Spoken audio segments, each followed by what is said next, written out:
College football and Michigan State Spartan fans, you're in for a treat. During Big Ten Media Days, Khari Willis stole the show during his talk at the luncheon. I had a blast talking with this young man during his media session about the biggest hit he had last season, some leaders who have made an impact on his life, and some of the things that he does off the football field to make an impact on the community that he lives in East Lansing. So a great young man.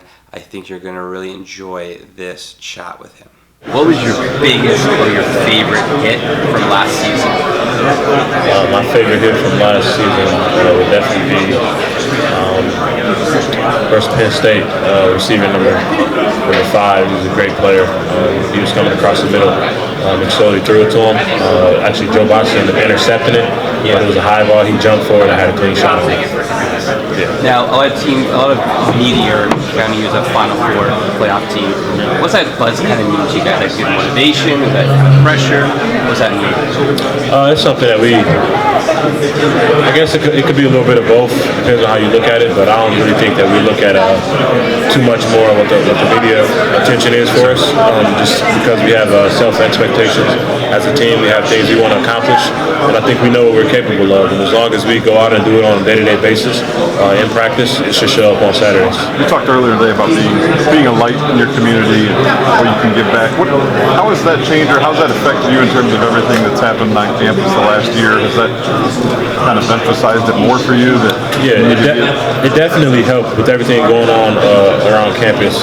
Coach D constantly harping on us the importance of growth, the importance of change, the importance of acknowledging problems and looking for ways to solve them in diverse ways and ways that work best for everybody. And so I feel that with me being a light within my community, that's just something that just kind of clicked. It's something that just kind of resonated. It's preached here at Michigan State, and it's preached back in my house. So I feel that those two kind of went hand in hand together. What are some community groups that you're part of within the community, and why are they important to you? Yeah, so I go back to elementary schools a lot. I participate with the Lansing Promise, the Martin Luther King Community Center in Jackson. My father runs. I'm very, very involved with that as far as working kids out, tutoring kids, mentoring kids.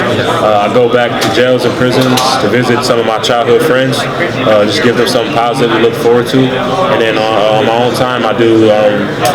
Just recently, I did a project with Darquez Denard, his program, the Denard Difference nonprofit, and I just go around try to find anything I can to do to be helpful. You're a leader within this team, within your community. Who are some leaders that have had an impact on you?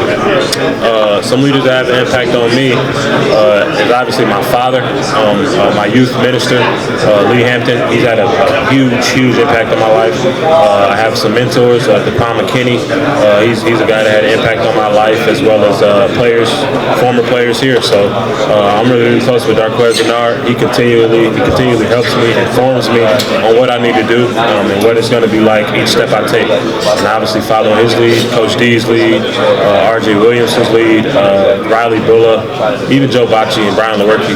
Those are great leaders that I'm with. So being able to learn from each and every one of them, different lifestyles, different dimensions of leadership, I feel like it's